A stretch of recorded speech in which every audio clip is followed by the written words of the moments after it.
प्रकाश कोभिदको उपन्यास नोयो। नोयोको वाचन भाग 4।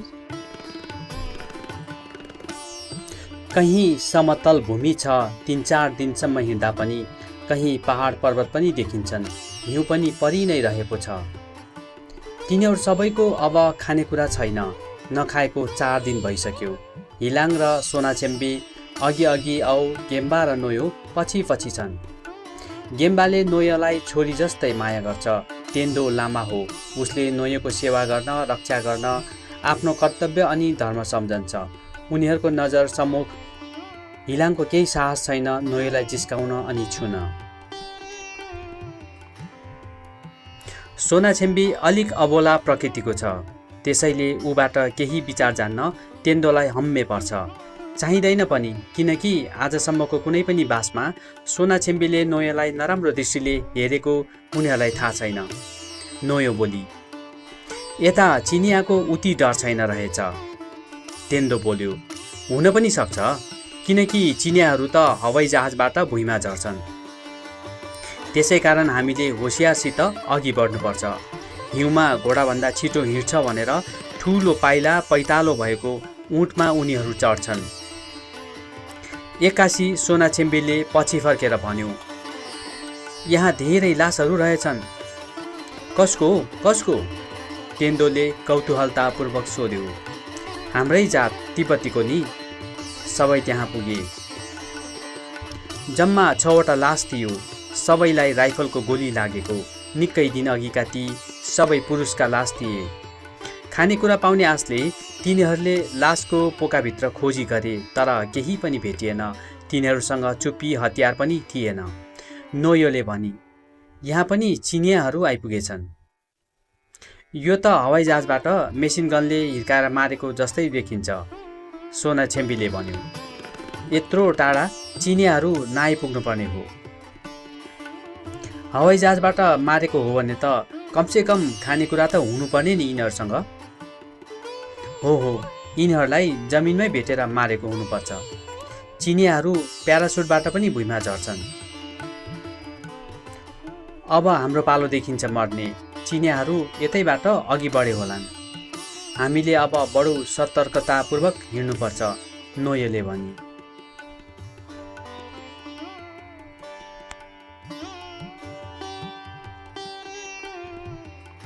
टाढा ध्यानसित हेर्न लागेको तेन्दो सहर्षा खुसीले करायो, चौरी।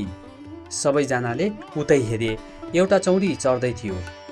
भोको सिंहले निर्बल मृगलाई झम्टे जस्तै तिनीहरू चौरीतर्फ दगुरे।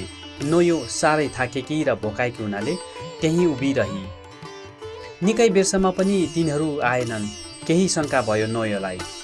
ऊ अघि बढी देखि तिनीहरूले चौरीलाई मारेर काँचै मासु खाँदै टुक्राउँदै थिए। तेन्दोले भन्यो, आऊ नोयो आऊ। नोयोले पनि काँचै मासु खान थाली। गेम्बा बोल्यो, नोयो, हामीले आगो बाल्नु हुँदैन, धुवाँको गन्धले चिनियाहरू आउन सक्छन्। हो, हिलाङले भन्यो, काँचै मासु पनि त मिठो हुन्छ। नोयोले भनी, भोक मिठो कि भोजन? सबैजना गललल्ल हाँसे। निकै बेरसम्म मासु खाएपछि आफ्नो भाग बाँडेर तिनीहरूले सो भाग आफ्नो घोडामा लादे। त्यस दिनदेखि तिनीहरूको मनमा चिनियाको ठुलो डर पैदा भयो। त्यसकारण अबको यात्रा दिन धुमिएको बेला या त चाँदनी रातको प्रहरमा मात्रै गर्ने निश्चय गरे।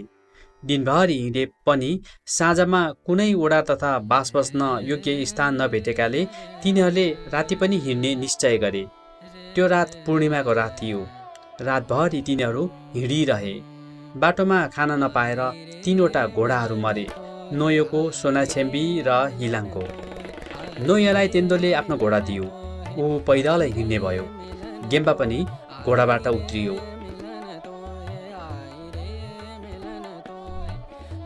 सबैले आफ्नो खानापिना गेम्बाको घोडामा एउटै ठुलो झोलामा बोकाए। एक ठाउँ तिनीहरूले निकै बेर थकाइ मारे। सोनाछेम्बीले भन्यो, अब यी 2 घोडाहरू पनि मर्छन् होला। भोलि बिहान हुन साथै हामीले यिनीहरूको निमित्त घाँस खोज्न जानुपर्छ। यहाँ त खाने घाँस पनि त देखिँदैन। जसरी पनि होस् खोज्नुपर्छ। हामी त पैदलै हिँडौँला, तर नोयोको लागि घोडा जरुरै चाहिन्छ भनेर हिलाङले नोयोलाई कर्के नजरले हेऱ्यो। नोयोले निदाउरो अनुहार पारेर टाउको झुकाई गेम्बाले भन्यो, इन्डिया नपुगेसम्म हामीहरू दाजुबहिनी समान हौँ, किनकि हामी दुश्मनको हातबाट बाँच्नुपर्छ। भनाइको तात्पर्य हिलाङलाई थियो। हिलाङ अन्कनियो। तेन्दोले भन्यो, तिम्रो के विचार छ सोनाछेम्बे? गेम्बाको विचार मलाई बेस लाग्यो। सोनाछेम्बीले नोयोलाई मासुको टुक्रा दिँदै भन्यो, खाऊ नोयो। नोयोले त्यो थापी।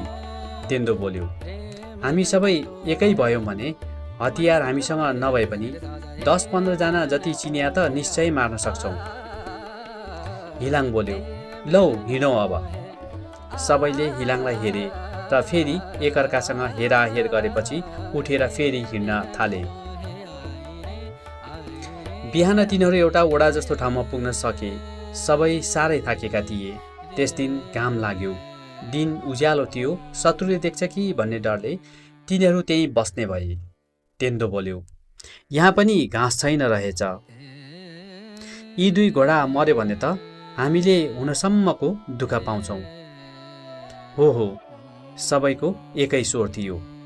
दिनभरि तिनीहरू त्यही ओडारमा लुकेर बसे।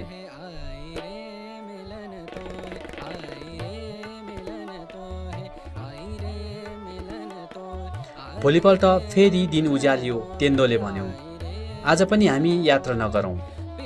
हो, यात्रा गर्नु उचित छैन, नोयोले भनी।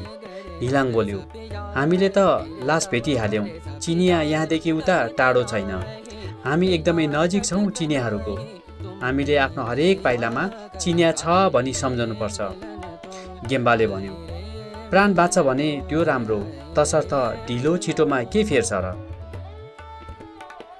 सोनाछेम्बीले राय प्रकट गर्यो, आज पनि हामी यहीँ बसौँ। राति हिउँ परेन भने यात्रा सुरु गरौँला। त्यो प्रस्ताव सबैले समर्थन गरे। नोयो दगुरेर आई र बोली, घोडा मर्यो। दुवै? अर्को पनि मर्नै आँटेको छ। सबैजनाले अफसोस गरे। हिलाङले भन्यो, इन्डिया पुग्न हामीलाई कति दिन लाग्छ अब? गेम्बा बोल्यो, अब हिँड्नै पर्छ हामी। यस्तै रीतिले हो भने त 2 महिनाभन्दा ज्यादा। घोडाको मासु पनि बोक्नुपर्छ, हिलाङ बोल्यो, नत्र त हामीले भोकै मर्नु पर्ला। सोनाछेम्बीले भन्यो, राम्रो मासु छानेर सबैले बोकौँ। सबैले मासु छानेर झोलामा भरे। साँझ पर्नै लाग्यो। हिउँ परेन। सबै हिँड्न लागे। रातभरि तिनीहरू हिँडिरहे, सुस्त। सबै थाकिसकेका थिए। उति बोल्दैन थिए बाटोमा। गेम्बाले भन्यो, नोयो, तिमी थाक्यौ होला, ल्याऊ तिम्रो भारी एकैछिन म बोकिदिन्छु। सक्छु म बोक्न, नोयो बोली। उति थाकेको छैन म। बाटोमा हिलाङ नोयोको छेउछेउ आउँथ्यो। नोयो तर्कन्थी। गेम्बा र तेन्दोले नोयोलाई क्षणभर पनि छाड्दैन थिए। उनीहरूको तात्पर्य हिलाङले बुझ्थ्यो। ऊ ती दुईसँग डराउँथ्यो। त्यसै कारण नोयोलाई जिस्काउने आँट अहिलेसम्म पनि गरेको थिएन।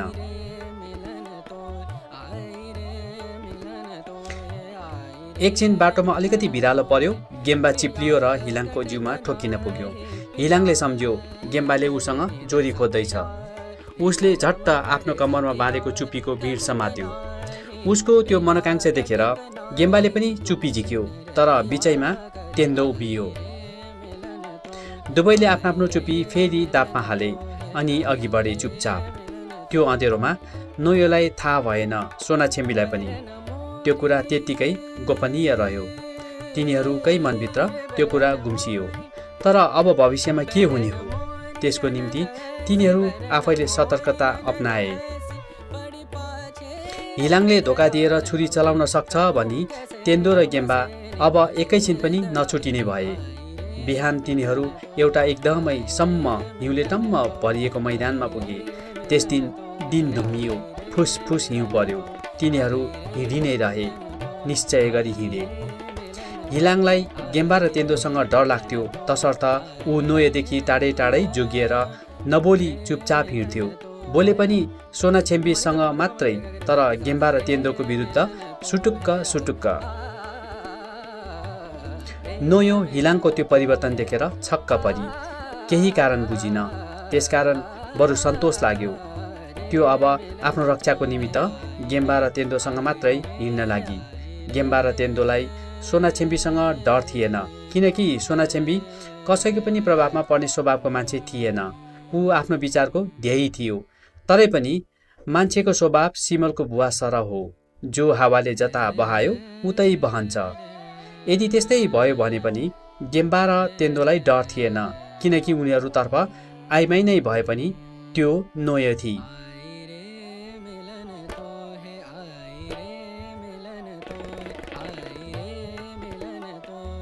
सोनाछेम्बी र हिलाङ निकै अघि बढेपछि गेम्बाले नोयोलाई भन्यो, केही बेर बिसाउँ हामी यहाँ। हो बिसाउँ, तेन्दोले प्रस्ताव स्वीकार गर्यो। नोयो तिनीहरूका गम्भीर मुहार देखेर चकित भई, नोयो तिमीलाई हामी दुईमाथि विश्वास छ कि छैन? किन यस्तो प्रश्न? नोयोले सोधी। सोधेको जवाफ देऊ। पुरा विश्वास छ। यस यात्रामा तिमीहरू नै त सच्चा सहयोगी हौ। हामीले तिम्रो रक्षाको निमित्त कामालाई वचन दिएका थियौँ। त्यो मलाई थाहा छ, नोयोले भनी। तर हाम्रो रक्षाको निम्ति पनि अब तिमीले वचन दिनुपर्छ नोयो। किन? कस्तो रक्षा? कारण त हामी भन्दैनौ। किन? रिस नगर नोयो। आइमाईको मनमा लोग्ने मान्छेको मनमा जतिको कुरा गोप्य रहन सक्दैन। हुन्छ नभन, तर कस्तो वचन? तिम्रो भलाइको निम्ति नोयो, मैले वचन दिएँ, नोयो बोली। गेम्बाले बक्खुभित्रबाट एउटा फाल्तु चुपी झिकेर नोयोलाई दिँदै भन्यो, तिमीले थाहा छ, यो हाम्रो पूजा गरेर राखिएको चुपी हो। शत्रुलाई मार्छु भनेर झिकेपछि यसले मार्नै पर्छ। नमारे यस चुपीलाई आफ्नै रगत दिएर मात्रै दापमा हाल्नुपर्छ। हो, यो मलाई थाहा छ। हाम्रो गाउँमा पनि यस्तै चलन छ। ठिक छ, बुझेका छौ भने, गेम्बाले भन्यो। अब यो समात र आजदेखि आफूसँग राख। तिमीले यसको प्रयोग आफ्नै रक्षाको निम्ति गर्नेछौ कि त हामी दुईको रक्षाको निम्ति?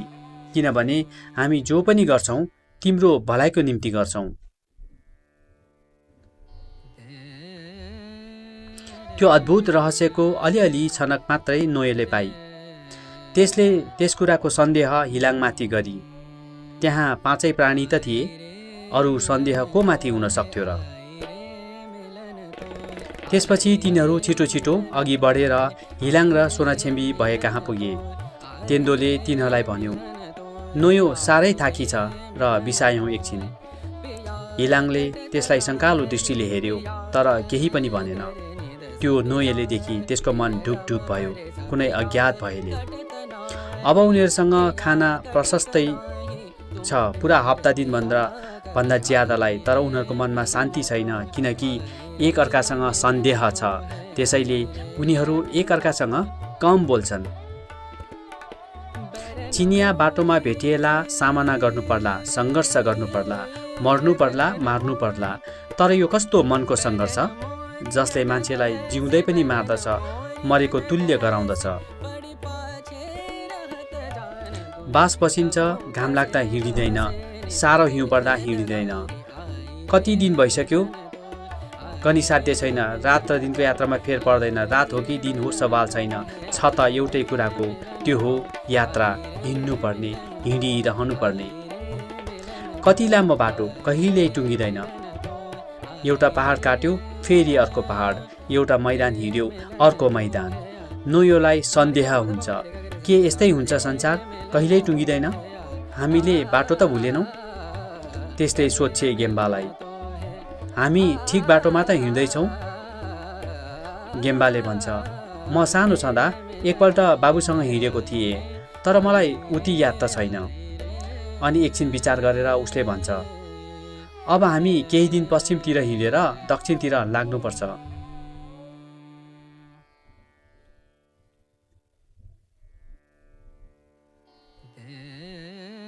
तेन्दो बोल्छ, एक न एक दिन त जहीँ भए पनि पुगिएला, हामी हिँड्न चाहिँ नछाडौँ। हो, ठिक कुरा, सोनाछेम्बी भन्छ। रात पर्छ बास बसिन्छ, एक अर्कासँग सन्देह छ, राति उठेर छुरीले पो रोप्छ कि? अब त खानेकुरा पनि सकिन लागेको छ। जिउनु बाहेक मानिस त्यस्तो स्थितिमा दुई कुराको निम्ति राक्षस बन्छ, स्वार्थी हुन्छ, खाना पाउनको निम्ति, स्त्री बास्नामा तृप्तिको निम्ति। यी चार पुरुषहरूको बीच नोयो आई एउटा ठुलो समस्या लिएर। रातभरि सुत्न छैन तिनीहरूलाई, छटपटिरहन्छन्, एकअर्कामाथि सन्देह छ, सन्देहले सुत्न दिँदैन। बिहान हुन्छ, दिन धुमियो, अलिअलि हिउँ पर्यो, उनीहरू हिँडे। अब त खानेकुरा पनि छैन, नखाएको 2 दिन भइसक्यो। ठिकै छ, खानेकुराले गर्दा मारामार मात्रै होला, नोएले मनमनै सोची। गेम्बा भन्छ, सानोमा आउँदा यतातिर निकै गाउँहरू भएको जस्तो मलाई लाग्छ। हिलाङ भन्छ छोटकरीमा, चिनियाको डरले भाग्यो होला नि। अघि बढेर गएको सोनाछेम्बी एक्कासी हँसिलो मुहार पारेर फर्केर आयो, बोल्यो, राम्ररी सुन त, के को आवाज? सबै सतर्क भए, चुपचाप भए, कान तिखो पारेर सुन्न लागे। कुकुर भुकेको आवाज सुनिँदै थियो। हो, यो कुनै गाउँ हुनुपर्छ, नोयोले भनी। हिलाङ बोल्यो, चिनियाको क्याम्प त होइन? क्याम्पमा यसरी भुक्ने कुकुर राख्दैन चिनियाले। हो, ठिक कुरा। सबैजना कुदे गाउँतिर। नोयो र गेम्बा पछि पछि बिस्तारै दगुरे। साँच्चै गाउँ रहेछ, 3-4 घरहरू थिए, पराल राखिएको ठुला ठुला गोदाम, गाउँलाई ढुङ्गाको पर्खालले घेरेको। केही चौरी भेडाहरू त्यही पर्खालभित्र बाँधिएका पराल खाइरहेका। झन्डीहरूको लहर थियो, एउटा पुरानो ढुङ्गाको माने पनि थियो। उनीहरू एकै हुल भएर गाउँभित्र पसे। कुकुर जोड जोडले भुक्दै थियो। गाउँका मुखियाले अघि बढेर उनीहरूको स्वागत गरे, तर अचम्म भयो, तिनीहरूको भाषा भिन्नै रहेछ, एकदमै नबुझ्ने। मुखियाले इसारा गरेरै उनीहरूलाई आफ्नो घरभित्र लगेर गलैँचामा बसाए। त्यसपछि उनीहरूलाई चौरीको दुध, घिउ र सतुवा भरपेट खाना दियो।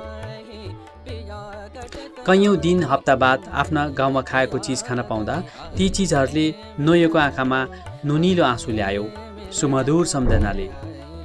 त्यहाँका मानिसहरू बहुतै मिलनसार रहेछन् भनी तिनीहरूले महसुस गरे। मुखियाले आफ्नो भाषामा एउटा सानो केटालाई केही भन्यो। त्यो केटा झट्ट दगुरेर बाहिर निस्कियो। लगभग 10-15 मिनटपछि एउटा अन्दाजी 70 वर्ष पुगेका बुढो लौरो टेकेर त्यो केटा सँगसँगै त्यहाँ आइपुग्यो।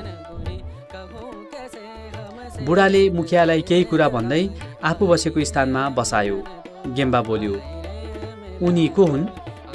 मुखियाले इसारा गरेर मेरो बाबु हो भन्ने सङ्केत दियो। बुढोले भन्यो, म तिमीहरूको कुरा राम्ररी बुझ्छु। नोयो छक्क परी। गेम्बाले भन्यो, तिमीले कसरी बुझ्यौ हाम्रो कुरा?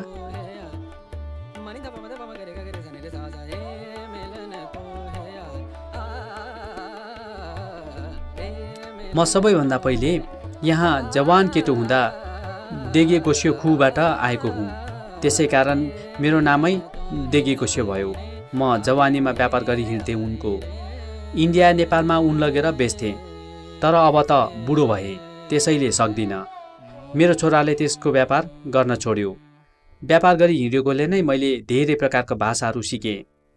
हाम्रो तिब्बतका धेरै भाषा बाहेक अझ म नेपाली, हिन्दी, नेवारी र अलिअलि अङ्ग्रेजी भाषा पनि बोल्छु। ती 5जना छक्क परे। नोयोले सोची, त्यस्तै पनि इन्डियामा पुगेपछि यी भाषाहरू सिक्नेछ। नसिके त यही भाषा बोल्नेहरूको समुदाय बीच त्यसका पत्ती होलान् कसरी पत्ता लगाउन सकिएला र? देगे गोसेले भन्यो, तिमीहरू कहाँ जान लागेका? नोयोले भनी, इन्डिया। पछिबाट औँलाले तेन्दोले नोयोलाई कोट्यायो। नोयो सतर्क भई। घुम्नको लागि? गेम्बाले बडो बठाइका साथ कुरा बनायो। पछि फर्किहाल्छौँ। यी मेरो छोरी, नाम नोयो। फेरि तेन्दोलाई देखाएर भन्यो, मेरो ज्वाइँ नाम तेन्दो र यी 2 छोराहरू हुन्, नाम हिलाङ र सोनाछेम्बे। देगे गोसेले सोध्यो, तर तिम्रो ज्वाइँ त लामा जस्तो देखिन्छ। पहिला थियो, तर यसले लामागिरी छोड्यो। गेम्बाले झट्ट उत्तर दिएर फेरि सोध्यो, यहाँदेखि इन्डिया कति टाढो छ? तिमीहरू सिधै इन्डिया पुग्दैनौ, डेकेकोसेले भन्यो। पहिले नेपाल पुग्छौ। नेपाल हाम्रै जस्तो नेपालीहरूको राज्य हो। त्यहाँ पनि महाराजा छन्, तर धेरै नेपालीहरूले बौद्ध धर्म मान्छन्। हाम्रा तिब्बती र सिक्किमेलीहरू पनि त्यहाँ पुर्खौँदेखि बसिआएका छन्। सिक्किमेहरूको भाषा अलिअलि हामीसँग मिल्छ। त्यही नेपाल पुग्न हामीलाई हिउँ पानी परेन भने 2 महिना जति लाग्छ। नोयोले ताकमा केही चिनिया सैनिकका तुम्लेट र पुरानो टोपी देखी। त्यसले सुस्तरी त्यो चिजको विषयमा गेम्बालाई भनी। गेम्बा छक्क पर्यो। त्यसको मनमा चिसो पस्यो। बोल्यो, यहाँ चिनिया सैनिक आउँछन्? आउँछ, बेला बेलामा आइरहन्छ, बुढा डेकेकोसेले सहज भावमा भन्यो। तर तिनीहरू हाम्रो निम्ति असल छन्। कसरी? चौरीहरू लान्छन्, अन्न लान्छन्, तर दाम दिन्छन्। कति? हामीले मागेको भन्दा पनि ज्यादा। गेम्बाले त्यो कुरा त्यही रोक्यो। साँझ परिसकेको थियो। बुढाले भन्यो, आऊ तिमीहरूका वासस्थान देखाउँछु, त्यहीँ बस्नु। हेरिवरि आऊ र खाना खाएर सुत, थाकेका छौ होला। सबैजना उठे, बुढाको पछि पछि लागे। एउटा ठुलो गोदाम जस्तो घर रहेछ। पहिलेबाटै उनीहरूका परिवारले पराल ओछ्याएर बिछ्यौना ठिक्क पारेका। केही कम्बल ओढ्ने पनि। घरको एउटा कुनामा चुलो, केही दाउरा तथा गोबरका पकाउने जलाउने जिनिस। तिब्बतमा कोइलाको सट्टामा गोबर सुकाएको हुन्छ, विशेष त्यहाँ ती स्थानमा जहाँ दाउरा पाइँदैन। ताकमा घिउको 2वटा दियो जलिरहेको थियो। लौ, यही तिमीहरूको वासस्थान, डेकेकोसेले भन्यो। तिमीहरू मध्ये एकजना आऊ, म खानेकुरा पठाइदिन्छु। तिमीहरू रक्सी खान्छौ? गेम्बाले भन्यो। नोयो र तेन्दोले बाहेक सबैले खान्छौँ। केही बेर विचारेर गेम्बाले भन्यो, चिनिया आइहाले भने हाम्रो विषयमा के भन्छौ? तिनीहरू हाम्रो पाहुना हौ। तिमीहरू हाम्रो पाहुना हौ, तिमीहरूको रक्षा गर्न हाम्रो कर्तव्य हो, डेकेकोसेले भन्यो। तर तिमीहरू चिनियासँग किन डराउँछौ? डराएका त होइनौ, तर केही पो भइहाल्छ कि भनेर। ठिक छ, नसुर्ताऊ भनेर डेकेकोसेले बाहिर निस्क्यो। चिनिया सैनिकको तुम्लेट भरी रक्सी लिएर आयो। 5 जनाले खान थाले।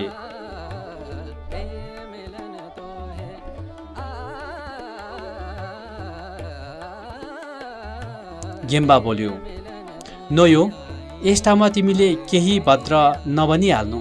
हाम्रो विषयमा यस गाउँकाहरूले कति पनि स्वीकार नपाउन्। तेन्दो बोल्यो, यहाँका मानिसहरूको चिनियाहरूका बीच निकै सम्बन्ध रहेछ। हामी त तिब्बती फौजका सैनिक हौँ। चिनियाले भेट्यो भने हाम्रो के गति हुन्छ? नोयो, तिमी बेसहारा हुन्छौ, त्यो सम्झनुपर्छ तिमीले। नोयोले आफ्नो भुल कबुल गरी, ऊ पनि त चिनियाहरूको शिकार हो। हिलाङ बोल्यो, सकभर हामी यहाँबाट भागौँ, छिट्टो भागौँ। सोनाछेम्बीले भन्यो, हामी खान नपाएर निकै कमजोर भएका छौँ। एक अर्को, यहाँदेखि उताको यात्रामा खाना पाइन्छ कि पाइँदैन ठेगान छैन। हामी 2-4 दिन बसौँ। गेम्बाले भन्यो, प्राणको सबैलाई माया लाग्छ। आफ्नो प्राण बचाउन हामीले यहाँ झुट बोल्नुपर्छ। जसरी मैले अघि बोलेँ, चिनियाको खुब बढाइ चढाइ गर्नुपर्छ। तर जाने दिनमा भने डेकेकोसेलाई चिनियाको सम्पूर्ण दोष देखाइ राखिदिनुपर्छ, किनभने मानिस भएर हामीले कृतज्ञ हुनु हुँदैन। यो कुरा ठिक, तेन्दोले भन्यो। रक्सी निकै कडा रहेछ। हिलाङ, सोनाछेम्बे र गेम्बा मातेर झुर भएर भुसुक्क निदाए। त्यो रात नोयो र तेन्दो मात्रै धेरै बेर बात गरेर आफआफ्नो बिछौनामा ढल्किए। भोलि बिहान तिनीहरू ढिलो उठे। मुखियाका नानीहरूले खानापिना राखेर गएका रहेछन्, सो तिनीहरूले खाए। मुखियासँग सल्लाह गरी तिनीहरू त्यहाँ 2-3 दिन बस्ने भए। मुखियालाई तिनीहरूले धेरै कुरा सघाए। भेडाको ऊन काटिदिए, चौरी दुहे। नोयोले मुखियाको छोरीहरूका र आफ्नै केस बाटी। उनीहरूसँग खेली, घिउ पारी, खानापिना तयार गरी। उनीहरूले थाहा पाए कि त्यहाँदेखि यताउता पनि केही बस्ती रहेछ। तर उनीहरू त्यतातिर गएनन्। एक दिन नोयोले देगेगोसे कहाँ गएर त्यसको लोग्ने निलो बक्खु लगाएको यताबाट गए कि भनेर सोध्ने विचार गरी, तर तेन्दो र गेम्बाले गोपनीय राख्नु भन्ने सल्लाह सम्झी सोध्ने आँट गरिन। हिलाङ मुखियाको घरमा निकै जान थाल्यो। राति त्यो मातेर आउँथ्यो। अब त्यहाँ बसेको 5 दिन भइसकेको थियो। त्यसबीच चिनिया सैनिक त्यहाँ आएनन्। देगेगोसेले आइतबार मात्रै चिनियाहरू आउँछन् अन्न र चौरी लिन भनी गेम्बालाई भनेको थियो। आज मुखियाको अर्को साथीले उनीहरूलाई खाना खुवाए। त्यस खानामा हिलाङ सामिल भएन। ऊ मुखियाकै घरमा गएको थियो। भोलि आइतबार चिनियाहरू त्यस गाउँमा आउने दिन गेम्बा देगेगोसेको घरमा गयो। गेम्बा बोल्यो, भोलि त हामी यहाँबाट भोकभोकै बिहानै हिँड्छौँ। हामीले यात्रा सुरु गर्ने विचार पक्का गऱ्यौँ। केही दिन बसे राम्रो हुने थियो नि, तर अब बसेर पनि त हुँदैन। त्यो त हो। लौ त्यसो भए म छोरालाई भन्छु, तिमीहरूलाई बाटोमा खानेकुराहरूको प्रबन्ध गरिदिउँला। मुखिया पनि आइपुग्यो। देगेगोसेले मुखियालाई आफ्नै भाषामा केही कुरा भन्यो। त्यसपछि देगेगोसे बोल्यो, हामी तिमीलाई जो चिज दिन्छौँ सो अहिले लगिहाल्नु, किनकि बिहान त हामीहरू आफआफ्नो कामको मेलामा जान्छौँ र तिमीहरूले भेट्दैनौ। गेम्बा बोल्यो, बहुत धन्यवाद। देगेगोसेले भन्यो, भरे तिमी 4 जना आऊ, मेरैमा खाना खानुपर्छ। फेरि पछि भेटिने हो कि होइन? गेम्बा फर्कियो। यो कुरा उसले आफ्ना सबै साथीहरूलाई सुनायो। सबैले मुखियाले दिएको भेडाको मासु, सातु, घिउ, छुर्पी इत्यादि आफआफ्नो बारीमा मिलाएर हाले।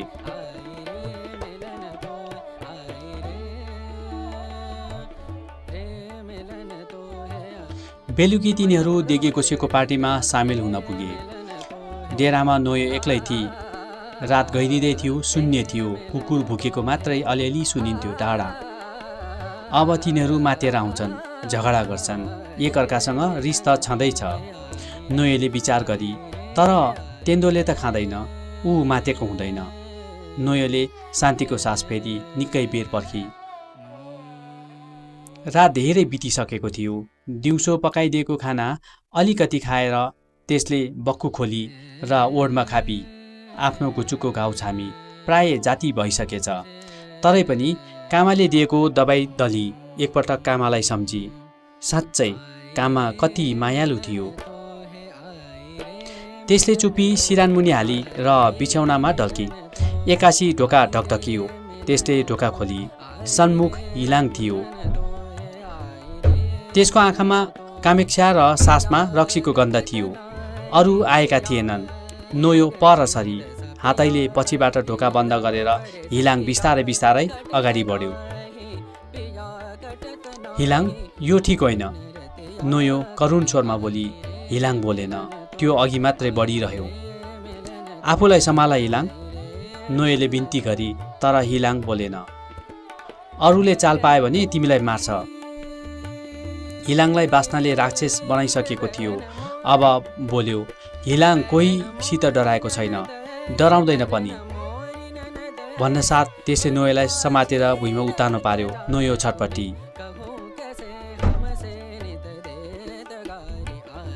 छोड मलाई, नोयो बोली। लाज लाग्दैन म कराउँ? नोयो, मेरो प्यास बुझाइदेऊ। नाइ, हुँदैन हुँदैन, नोयो कराई। एउटा बत्तीलाई हिलाङले आफ्नो टोपी फ्याँकेर निभाइदियो र जोडले नोयोलाई दबाइरह्यो। बोल्यो, तिम्रो लोग्नेलाई चिनियाले मारे। म तिमीलाई प्रेम गर्छु, विवाह गर्छु। तर म तँलाई प्रेम गर्दिन। मलाई कुकुर लोग्ने चाहिँदैन। नोयो चिच्याई। गेम्बा, तेन्दो। बाहिर जोड जोडले कुकुर भुक्न थाल्यो। हिलाङले सोच्यो, कोही आयो। नोयोलाई त्यसले छोडिदियो। नोयोले दगुर्दै गएर सिरानमुनि चुप्पी खोज्न थाली। हिलाङ फेरि अघि बढ्यो र नोयोको 2 हात समाती फेरि लडाएर अब पेटीकोट उगार्ने प्रयास गर्दै थियो। त्यही बेला कच्चा ढोका कसैको जोडको धक्काले खोलियो। सन्मुख गेम्बा, सोनाछेम्बे र तेन्दो थिए। तीनैजनाको हातमा नाङ्गो चुप्पी थियो। हिलाङले नोयोलाई झट्ट छोडेर फुत्त चुप्पी झिक्यो। नोयो डरले थर्र काँप्न थाली। गेम्बा, सोनाछेम्बी र तेन्दोले तीनतिरबाट बिस्तारै दाउ हेर्दै हिलाङलाई घेर्न लागे। गेम्बा बोल्यो, तैँले हामी एकजनालाई मार्छस्, हामी दुईजनाले तँलाई जरुरै मार्छौँ। हिलाङको निधारमा चटचटी पसिना आउन थालेको थियो। सोनाछेम्बीले भन्यो, ज्यान बचाउन चाहन्छस् भने चुप्पी भुइँमा फ्याँक। हिलाङले आफ्नो चुप्पी हेऱ्यो, तिनैजनाको अनुहार निहार्यो र केही विचारेर चुप्पी भुइँमा फ्याँक्यो। गेम्बा बोल्यो, नोयो चुप्पी टिप। नोयोले टिपी।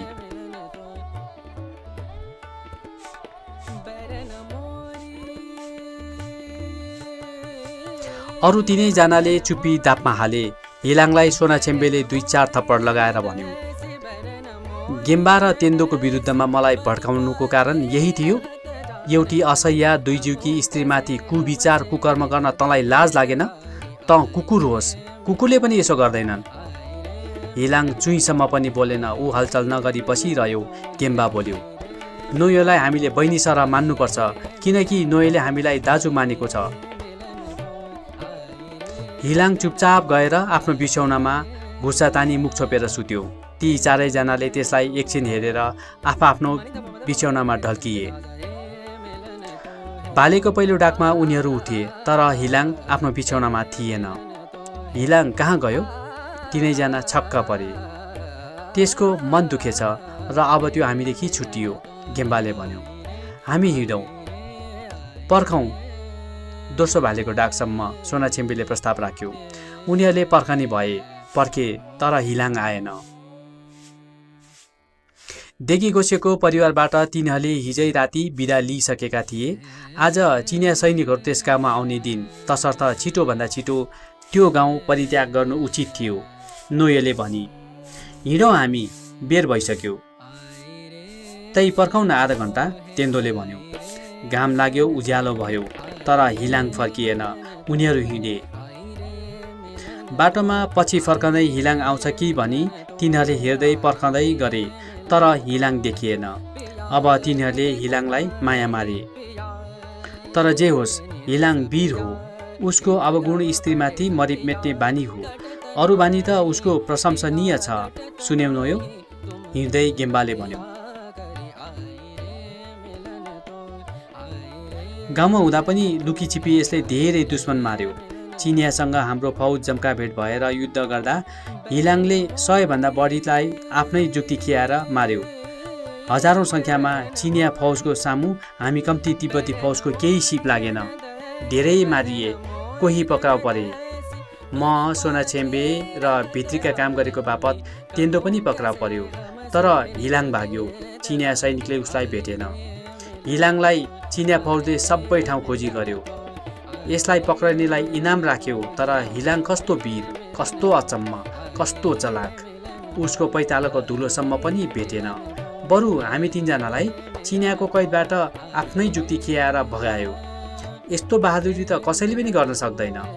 ऊ माथि वारेन्ट इनाम, फेरि उतै इनाम राखिदिनेलाई नै उसले आँखामा धुलो हालिदियो। क्या गजब। नोयोले आजै हो हिलाङको विषयमा सुनेकी। हिलाङप्रति त्यसको मनमा श्रद्धा उब्जियो, भक्ति जाग्यो। मानिसको शोभाभन्दा उसको गुण पूजनीय हुन्छ। नोयो, तेन्दोले भन्यो, स्त्री लम्पट नभएको भए हाम्रो निम्ति यात्रामा हिलाङ झैँ बहादुर र भरपर्दो अरू साथी हुनै सक्दैन। हिलाङलाई हिर्काएकोमा मलाई अफसोस छ, सोनाछेम्बीले भन्यो। मैले आफ्नो क्रोधलाई बसमा राख्न सकिनँ।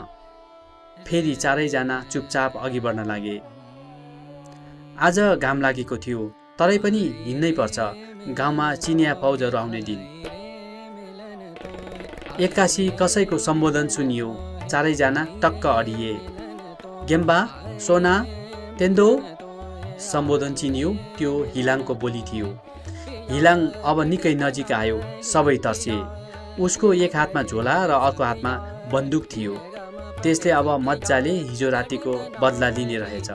सबैको मनमा चिसो पस्यो, शङ्का उब्जियो। सबै लुके। हिलाङ आइपुग्यो। त्यसले साथीहरूलाई देखेन।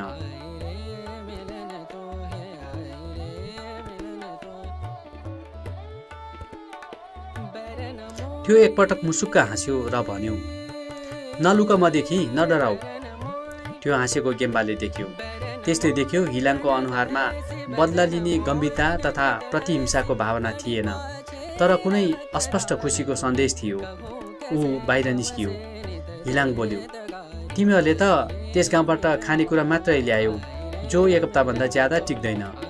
औ हामीलाई चाहिएको छ पुरा 2 महिनाको भोजन। यी हेर, यो बन्दुक छ भने बाटोमा पाइने शिकारहरूले हामीलाई इन्डिया पुर्याउँछ। तेन्दो र सोनाछेम्बी पनि बाहिर निस्किए। नोयोले लुकेकै ठाउँबाट हिलाङलाई हेरिरहेकी थिए, सिनेमाको हिरोलाई दर्शकगणले हेरे जस्तै। ऊ पनि बिस्तारै बाहिर निस्की। हिलाङले नोयोलाई देख्यो तर हेरेन। नोयोलाई लाग्यो हिलाङले उसलाई हेरोस्, हेरिरहोस्, जसरी भक्तले भगवानलाई भक्तिको शक्तिद्वारा आफ्नो सामु दर्शन गराउन चाहन्छ। कसरी यो बन्दुक हात पार्यो? गेम्बाले सोध्यो। हिजो बेलुकी खानामा देगी गोसेले भनेको थियो कि भोलि तिमीहरू जाने बेलामा त हाम्राहरू सबै कामको मेलामा गइसकेका हुन्छन्। यहाँको यस्तै चलन छ, बिहान छिटो उठ्नु र राति छिटै सुत्नु, बिदामा भेटेन भने नरिसाउनु। अनि मैले यो बन्दुक र गोली बारुद मुखियाको घरमा पहिलेदेखि नै देखेको थिएँ। मुखिया नि बिमार र अलिअलि अन्धी रहेछ। उनीहरूका हावभाव विचार्न म सधैँ त्यहाँ जान्थेँ, रक्सी पिउँथेँ। आज बिहान त्यही अवसर छोपी म पुगेँ। तिनीहरूको ठुलाहरू सबै कामको मेलामा गइसकेका रहेछन्, नानीहरू उठेका थिएनन्। त्यही मौका छोपी यो बन्दुक बारुद गोली हात पारे। पहिलेको कुरा भनौँ भने तिमीहरूले बाधा दिने डर थियो। ठिक भयो, राम्रो भयो। अब अघि बढौँ। गाउँमा चिनिया आइपुग्यो भने हल्ला होला, पोलचोक होला र हामीलाई चिनिया सैनिकले पिछा गर्न बेर्छैन, सोनाछेम्बीले भन्यो। नोयोको भारी हिलाङले बोक्यो। अब तिनीहरू दगुर्न थाले। 3-4 घण्टा लगातार यही क्रम रह्यो। नोयो थाकी होला, गेम्बाले भन्यो। एकछिन बिसाउँ, अब रात पर्न पनि बेर छैन। सहसा राइफलको गोली छुटेको आवाज आउन थाल्यो। चिनिया आइपुगेछन्, नोयो डरले कहाली। सोनाछेम्बीले देख्यो। ऊ हो, टाढा ऊँटमा चढेका 5 जना चिनिया सैनिक देखा परे। उनीहरू तिनीहरू भएतिरै आउँदै थिए। लौ, अब घानमा परियो, तेन्दोले भन्यो। नोयोले हिलाङलाई हेरी। नसुर्ताऊ भनेर हिलाङले हतार हतार बन्दुकमा गोली भरेर सबैलाई लुक्ने आदेश दियो र आफ्नो बारुदी गोलीको झोला बोकेर अघिल्लो पहाडी डिलमा चढ्यो। उताबाट फायर हुँदै थियो। हिलाङको गोली छुट्यो। एउटा चिनिया सैनिक ऊँटबाट भुइँमा झर्यो। हिलाङ बिजुली झैँ छिट्टो अर्को पहाडी डिलमा पुग्यो। चिनी सैनिकहरूले अघि त्यसले गोली छोडेको स्थानमा गोली बर्साउन लाग्यो। हिलाङले फेरि अर्को गोली छोड्यो। फेरि अर्को सैनिक ऊँटबाट खस्यो। हिलाङ फेरि हतार हतार पल्लो पहाडी डिलमा पुग्यो। बाँचेको 3 जना सैनिकले फेरि भर्खरै गोली छुटेको स्थानमा गोली बर्साउन लागे। फेरि हिलाङको गोली छुट्यो। अब 2 सैनिक मात्र बाँकी रहे। हिलाङ उफ्रेर पहिलेकै गोली चलाएकै स्थानमा आइपुग्यो। हिलाङको चतुर्याइदेखि हर्षले नोयो मनमनै हाँसी। तर यसबाजी हिलाङले गोली छोड्न निकै ढिलो गर्यो।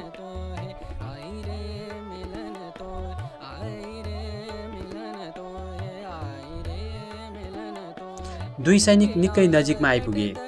लुकेका 3 व्यक्तिले सोचे सायद हिलाङलाई गोली लाग्यो होला। बल्ल हिलाङले गोली छोड्यो। 2मा एउटा सैनिक ऊँटबाट खस्यो। यसपल्ट हिलाङ आफ्नो ठाउँबाट चलेन। नोयोले सोची हिलाङ घायल भएछ। बाँकी एउटा सैनिक ऊँटबाट झरेर हिलाङ भएतिर लुक्दै बढ्दै थियो। नोयो लुकेको ठाउँबाट बाहिर निस्की। गेम्बाले त्यसलाई जानबाट रोक्यो, तर नोयो जबरजस्ती दगुरेर हिलाङ भएको ठाउँमा पुगी। हिलाङलाई साँच्चै गोलीले लागेछ। नोयोले हतार हतार बन्दुकमा गोली भरेर लुक्दै आइरहेको सैनिकको ताकमा बसी। नोयोले तोडले तानी चिनिया सैनिक गोलीको निशान भएछ। लड्दै लड्दै धेरै तल खसेर मर्यो। 3 जना लुकेका स्थानबाट दगुरेर नोयो र हिलाङ भएको ठाउँमा पुगे। हिलाङको पाखुरा र भुँडीमा गोली लागेछ। सबैले आँखाभरि आँसु पारेर हिलाङको चोट हेर्न चाहे, तर हिलाङले इसारा गरेर मनाही गर्यो। नोयोको आँखाबाट आँसु बहन लागेको थियो, कृतज्ञता स्वरूप। त्यस्तो बेला वीरको स्वागत आँसुले मात्रै गर्न सकिन्छ, हिलाङले सुस्तरी भन्यो। म इन्डिया नपुग्ने भएँ साथी हो, तिमीहरू पुग नेहरूको देश। नेहरू हाम्रा दलाई लामाको साथी हुन्। उनले हाम्रो देशलाई उनले हाम्रो देशलाई चिनियाबाट बचाउने छन्। अँध्यारो हुन लाग्यो, मलाई के भयो आँखा धमिलिन लाग्यो। नोयो मलाई तिम्रो हात देऊ। नोयोले आफ्नो काखमा हिलाङको शरीर राखेर सिर राखेर दुवै हात समाए।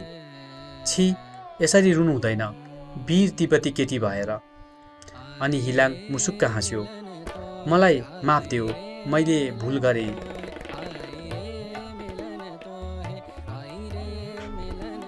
तिमीले पो हामीलाई क्षमा गर्नुपर्छ, तिमी तिब्बतका वीर पुत्र हौ। नोयोले रुँदै रुँदै भनी। मलाई निन्द्रा लाग्यो, हिलाङले सुस्तरी भन्यो। तिम्रो काखको सिरानी मेरो निम्ति मातृभूमिको आशीर्वाद हो। म सुते, अब एकैछिन, त्यसपछि हिँड्न सक्छु, दगुर्न सक्छु। तर हिलाङ उठेन। त्यो घोर निन्द्राबाट उसलाई कसैले बिउजाउन सकेन। तेन्दोले लामा मन्त्र पढेर हिलाङलाई बिदा दियो।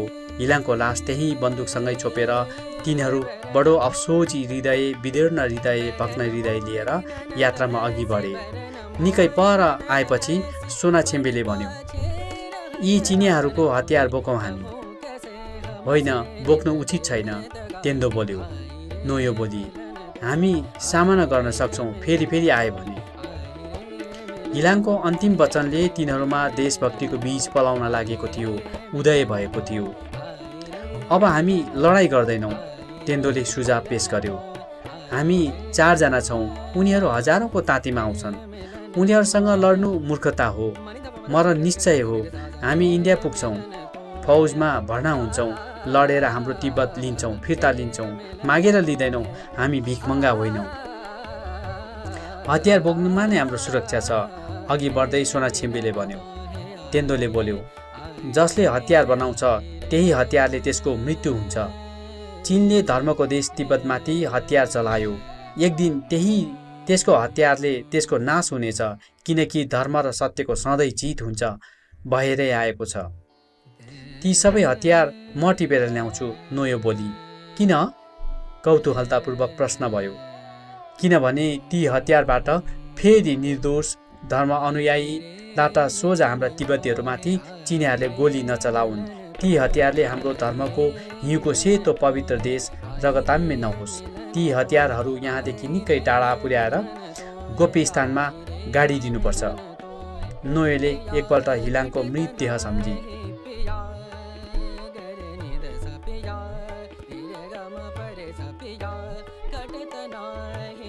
तेन्दोले समर्थन गर्यो। हतियार बोकेनौ र चिनिया भेट्यो भने पनि हतियार बिनाको हामी न्यु गरेर बाँच्न उम्कन सक्छौँ, नोयोले भनी।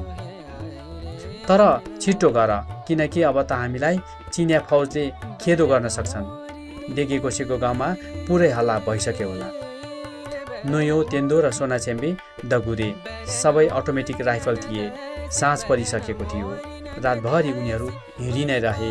राइफलहरू उनीहरूले बाटोको भुइँमा गाडिदिए। रिमझिम सूर्योदय भयो।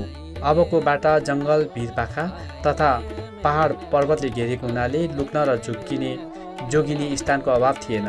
आज घाम लाग्यो, नोयोले भने। हामीलाई चिनियाले देख्ने डर छ।